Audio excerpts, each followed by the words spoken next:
que nous avons à vous donner. Préparez-vous. Parce que ceux-là, on ne va plus les voir à partir de 2026.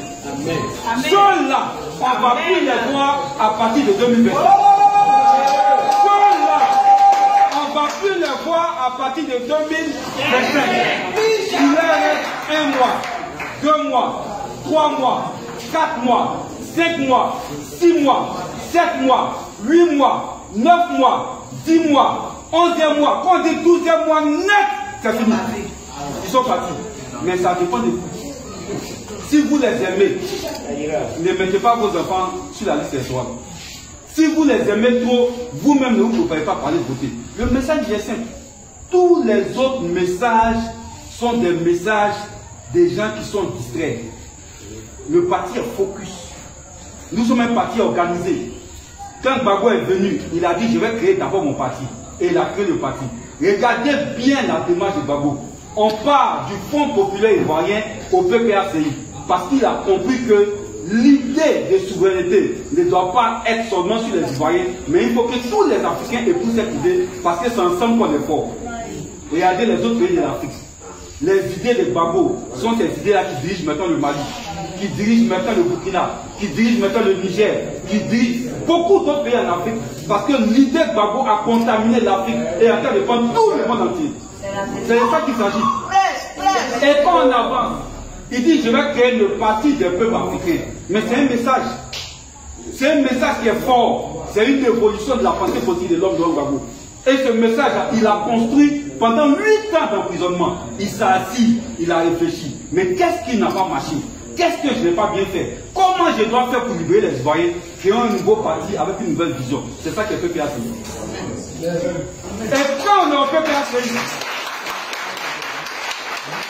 il fallait maintenant créer un projet qu'on avait proposé aux Ivoiriens.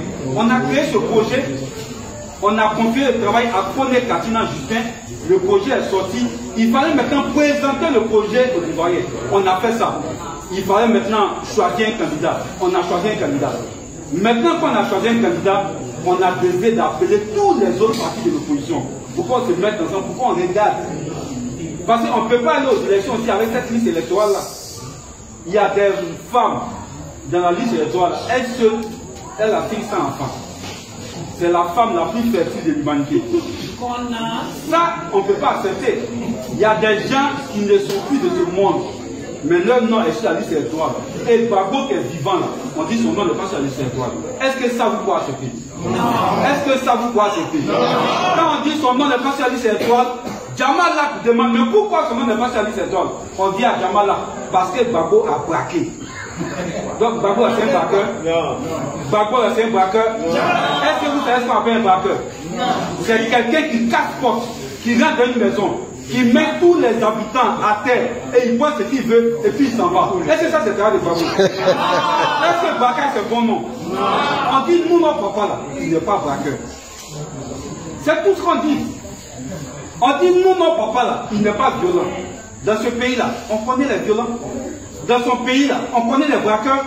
Si c'est braqueurs de PCO qui cherchent, on sait où ils sont. Mais pourquoi ils cherchent loin ce qui est à côté d'eux? Pourquoi ils cherchent celui qui est propre, la saleté? Pourquoi ils cherchent celui qui est blanc, la noirceur? Nous disons non. Gbagbo n'est pas un braqueur.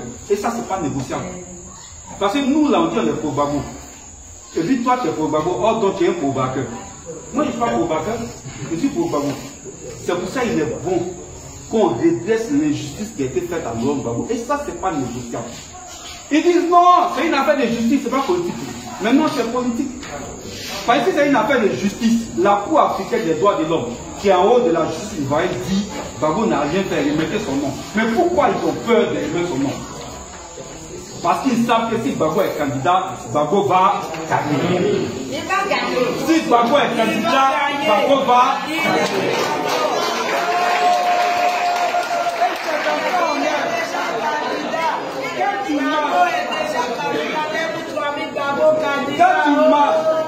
Quand tu marches, et puis ton adversaire a peur, c'est que le chemin dans lequel tu es là, c'est le bon chemin. C'est pourquoi on ne va pas se détourner et on ne va pas changer de chemin.